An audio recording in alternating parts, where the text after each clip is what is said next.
world. Meet something new. Pasadena's famed Rose Bowl. The granddaddy of them all. Born in 1902 and the brand new college football playoff. Every phase in his game, Ohio State is really dominating. Touchdown, Ohio State! This was a Scarlet smackdown. You can tell from the jump that they had a look in their eye that they were going to win this game. While the Scarlet and Gray cracked the Vols' code, number one waited in the wings. We get an opportunity ball here and tell them where the football's about. The undefeated Ducks are the door prize for the Buckeyes, who seek revenge. Howard will run. Give us up. It's a final. The way that last one ended doesn't sit right with me. I'm just thankful we get another crack at it. This is all we got. It's going to go home. Ohio State, Oregon, a Rose Bowl classic. The future of college football has come to the game where history always holds on.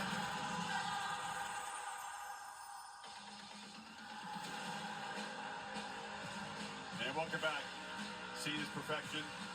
The ingredients are here. Winner goes on to Arlington in the semifinals. The loser will face a bitter disappointment. The Ducks, of course, the only undefeated team. Ohio State's won all three previous meetings in the postseason. Rose Bowl separated by about 3 decades.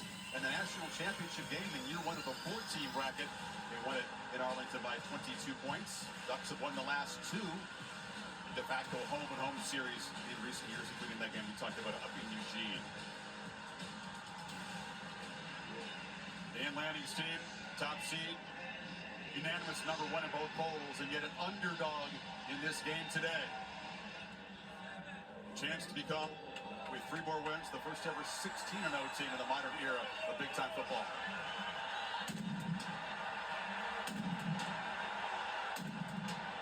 Unions are fan favorites. The apple green tops, white pants, and shiny silver helmets. 24 days ago, they won the Big Ten Championship, dominating Penn State. Took 2 more weeks of rest for the Buckeyes. Yeah, that's a big deal, obviously, after a long grind to get to that Big Ten Championship. And here come the Buckeyes. From the frozen tundra of the Horseshoe, clobbering Tennessee, to sunsplash Pasadena. Ryan Day always concerned what the crowd balance is. What do you think it is here, scarlet versus green? What do you think? I mean, 60-40 Oregon? 60-40 Oregon. Yeah, I think so. I mean, all the way down here. This entire side goes all the way around. I don't think either side's going to be too concerned about crowd noise against them. Captains for Ohio State. Caleb Downs there. Becca Buka, Trevian Henderson. Captain Cody Simon, Dylan Gabriel.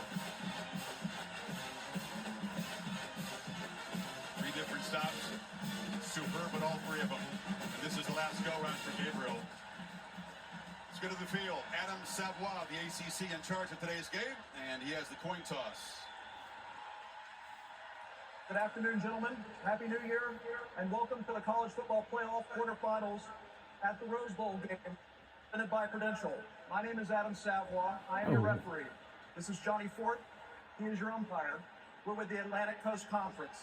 It is my privilege to introduce to you our distinguished guest today. First, the president of the Tournament of Roses Association, Mr. Ed Morales. Next is the Grand Marshal of the Rose Bowl, Ms. Billie Jean King. The coin, please. Thank you.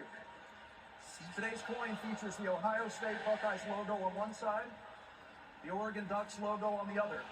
The winner of the toss will be the team whose logo is face up when the coin comes to rest. Oregon, you've won the toss. What is your choice? Deferred. You would like the ball? Which way would you like to kick? Please place your backs to this end zone. Oregon has won the toss and elected to defer its choice in the second half. Ohio State will receive on the south end. Good luck. Great to have both Holly Rowe and Stormy Buonantony with us. Stormy has Ryan Day. Coach Day, you and your players have been adamant about how different this version of your team is compared to the one that faced Oregon earlier this season. How do you need to see those changes on display here today? Oh, we just got to play really, really hard. Get a fast start, figure out where we are at halftime, and play great in the second half. Thanks, Coach. Good luck today. Okay, thanks. Ollie's on the Oregon side. Well, Coach, it's been a long time since you've snapped a competitive ball in a game. Tell me what the focus is for energy and execution early. The next play. We're focused on the next play. Excited to go see our guys perform. Defense starts. How can you get off to a good start defensively? A 3 and out sounds nice. Why don't we do that? Sounds great. Thanks, Coach. Appreciate it. Ray Marshall, Billie Jean King, she coined the phrase, pressure is a privilege. Pressure is real, Kirk, in these games. Who will respond to it? Who will avoid the mistakes and move on to the semifinals? You couldn't ask for a better setting for these teams with so much at stake. And mentioned, excuse me, that he's going to put his defense out there first, so we'll see this Ohio State offense right away. We talk about this every time we come out here. Opportunities a lot of these players dream about playing in this kind of stage, and now it's a reality for a lot of them. Energy unlike any other event. These folks, many have waited a lifetime to be here. And there's no place else they'd rather be than watching their team battle in Rose Bowl number 111. Atticus Sappington, transfer from Oregon State to kick it away.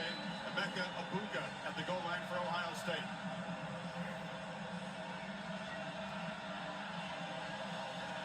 Just like you, we hope we're in for something special here this afternoon in Pasadena. Abuga will wave for a fair catch, and so the Buckeyes will start from the 25-yard line. Will Howard played the best game of his career against Tennessee. Tough conditions, Kirk. He was precise. He hit his downfield shots. They got off to a great start and never let up. Think about what you just said. This guy's played a lot of football games. Coming off of that Michigan game, how well he and the offensive line and the entire offense played. I think Chip Kelly was masterful in the plan. I think Ohio State regained their confidence, and now they get a test again in a very different style of defense that Oregon plays. It's not the physicality of Tennessee or Michigan up front. A lot more movement, more stunts, not as big, but much quicker with the way they play on this side of the ball. Scott was the tight end. He motioned out. Howard looking to throw. Wide open. Down the sideline. It's Scott, the tight end. A little wrinkle on the opening play and a huge gain into Dutch territory of 30 yards. They move G. Scott out in motion, just kind of like typical Chip Kelly. You motion him out, and once you move him out of the backfield, it's Chip Kelly. It's just, okay, let's throw the perimeter game real quick. Nope, no problem. Nope. Instead, they delay it, go down the sideline. Nobody picks him up. Oregon completely fooled. Chip Kelly in the very first play. The book on him is get the ball out on the perimeter. Quick pass, shows it, and then the tight end slides down that sideline. Great call on that first play. Scott's become a weapon in these playoff games. Impact in the first play. Quinshon Judkins is the back. Howard fakes it to him. Rolls. Sideline throw over the head. Trying to get an early touch to Jeremiah Smith, who hurt the Ducks in that first meeting. I'm going to guess he's one of your impact players? I think that's safe to say. Yeah. We're gonna look at him as my first impact player. When Thor's alone, one of the most elite, electrifying players in the country, they'll look to get the ball to him. Trevion Henderson and Junkins, who's in right now, 32-1. Birch is back, number one on the other side. Oregon did not play the first two times. The first time they played, he'll be back this time. And then you have Jabbar Muhammad. These corners are going to be on islands. They're going to need to hold up against these receivers. Taking to Judkins again. Wonder what happened. There it is. Smith rolling free. Breaks a tackle. Ohio State strikes quickly from 45 yards.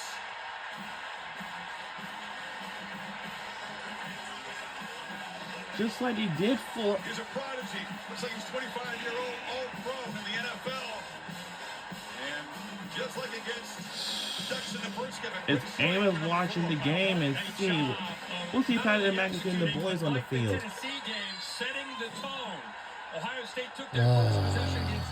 As Paul's at the screen with the same field pass for the Pat McAfee show.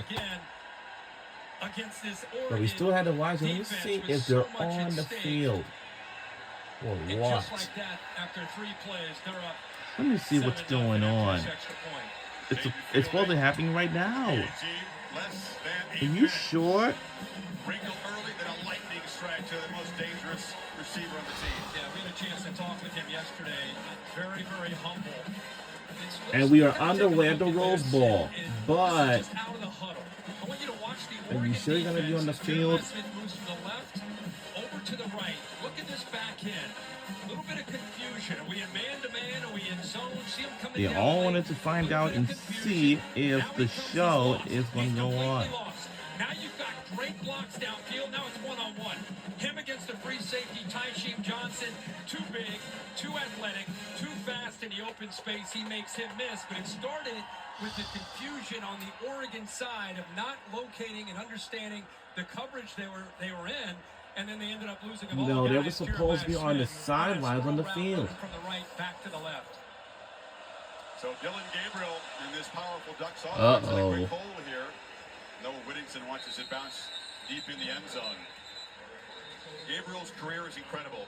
Those bars represent seasons. 3 different stops. If any, 6 years of let me football. see where they are. I don't know. More than 14,000 passing yards, more than 15,000 Holy hello, beautiful yards. like he did last year at the Rose Bowl. That kind of production, 63 starts, and at this position, there's I nothing wonder what happened. valuable to any quarterback.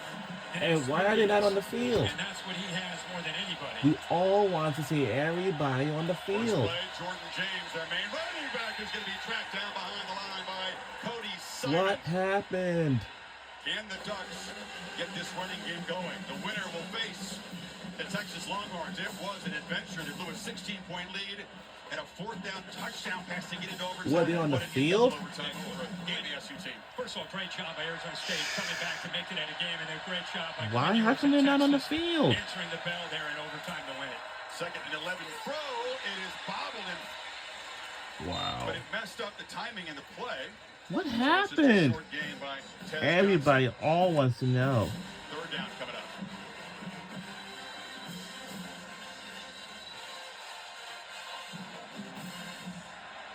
Welcome to Pasadena. Off that incredible finish in Atlanta. We'll try to top it here. Early stages, and Ohio State already has jumped on top.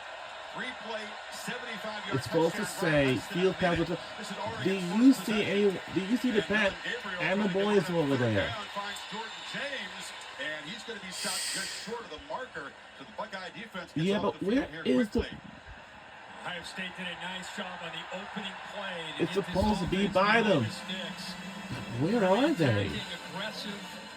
They play with a great deal of confidence. They played well all year. And after the big touchdown by No, that's supposed to be on ESPN. Do you see them on the field? With a 3-and-out. Ross James on the punt. Will, of course, throw plenty of wrinkles at you in special teams. Let me see if I'm going to the field and see if they were there. If they're not there, you should remind everybody. Ennis is going to whip. Fair catch. Ohio State will get the rock back at about their own 22-yard line. There we go. A little bit of chirping, but nothing too crazy. What will Will Howard and the Buckeyes do with their second possession after Jeremiah Smith has already touched paint? And we'll be right back.